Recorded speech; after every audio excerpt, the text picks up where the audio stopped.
Backgrounds. Hey there Vidtooners, you are now more than ready to start using Vidtoon. In this video we will show you how to add and use backgrounds, so let's get you started right away. Adding a background.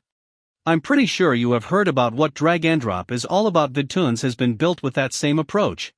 In order to add elements to your timeline, you simply have to drag it and drop it. Here in the backgrounds, you just need to decide what topic you would like to create a video for. There are many scenes you can build up. You could build up something related to traveling, or something about work, or a scene related to crime or transportation. Different jobs backgrounds are here: an office background, hospital background, bakery background, and a gym background, plus many more. Once you decide which one to use, you can simply select the background of your choice by holding the left button of your mouse. Drag it and drop it into the big black screen. That was easy, right? Customizing a background. Now let's customize the background, which is something that's very easy to do. You can click and hold the image inside the big black screen and move it wherever you want. For now, move it to the top left corner of the screen, then click and hold the red arrows you see in the bottom right corner of the image, and you can then move your mouse to the bottom right corner of the screen so you can increase its size to cover the whole black screen. If you want to focus on more specific area of the background, you can keep moving and increase the size of the image, but you can't enlarge the image too much as it might lose quality.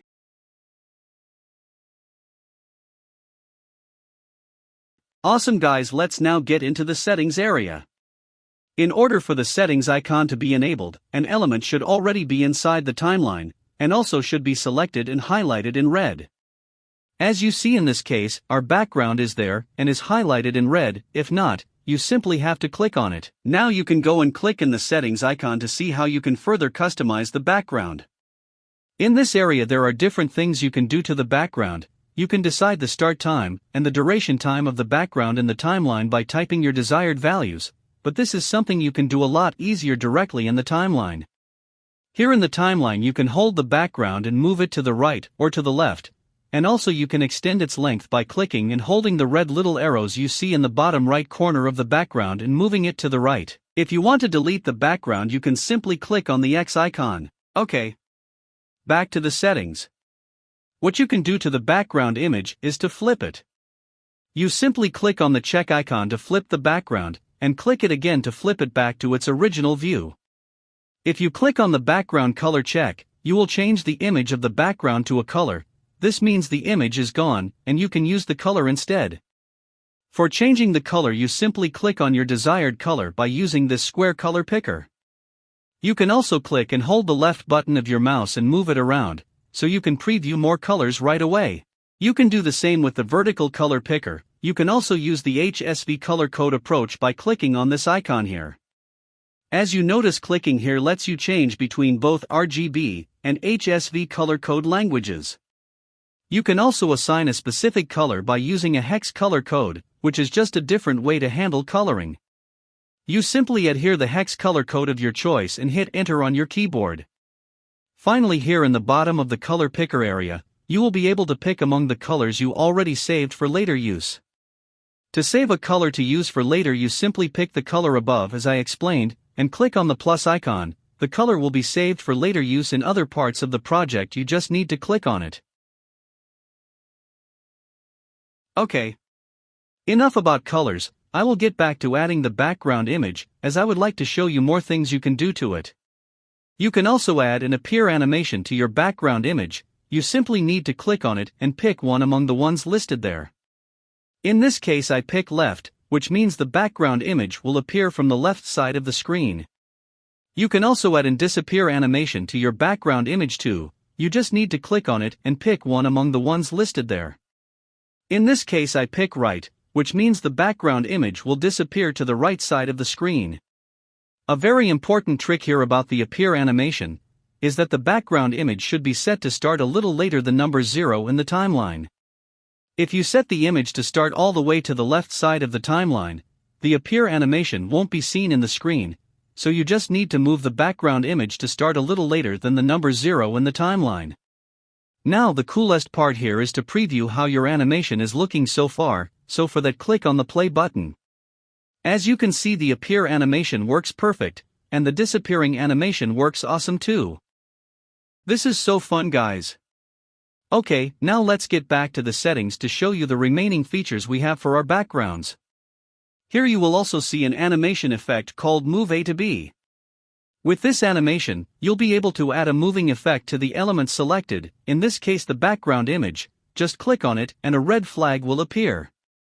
If you click on the play button you will see that there is no movement on the background, but in order to add movement, you need to move the red arrow to whatever direction you want it to move to. If you want your background to move to the right, then move the red flag to the right. If you want your background to move to the left, then move the red flag to the left. You can also do the same if you wanted to move up or move it down, or you can even move it to the top right corner or bottom right corner, or to the top left corner or the bottom left corner. Now there's a really cool trick here about the Move A to B animation. If you want this animation to go faster you simply have to move the red flag more to the side where you want it to move to.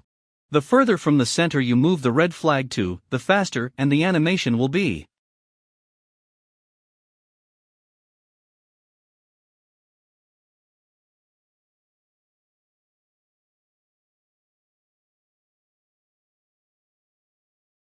Another important piece of advice about using this animation is that you might need to resize your background image so the black screen color in the back doesn't appear in any segments of the timeline. A word of caution here is that if you want to resize the background image, you should avoid two things. First, anytime you try to resize the background image, make sure the cursor is not over the background image. Move the cursor to the number 0 on the timeline, then select the background image, and then resize it. And second, you should avoid moving the red flag after you have resized the background. If you need to move the red flag, you should resize the background image to its original size, then move the red flag, and then resize the background image again to the size of your choice. These two important pieces of advice will help avoid making animation mistakes you might not be able to know how to fix. And this is looking awesome so far, guys.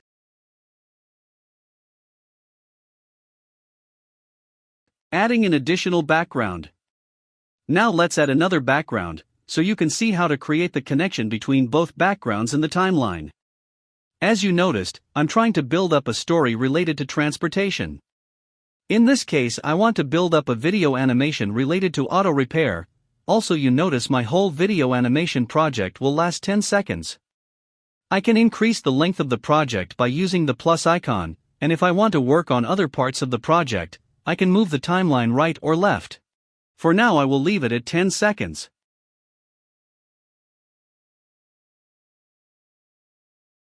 I will add now the Auto Repair Center background to the timeline. I will size it, and I will also adjust its length in the timeline.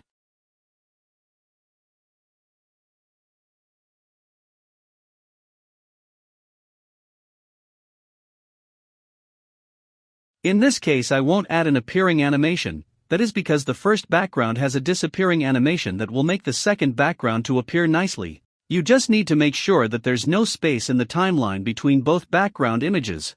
Awesome! Now let's add a disappearing animation. And that's about it with the background, guys.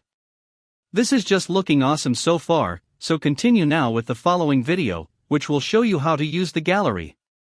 So see you there.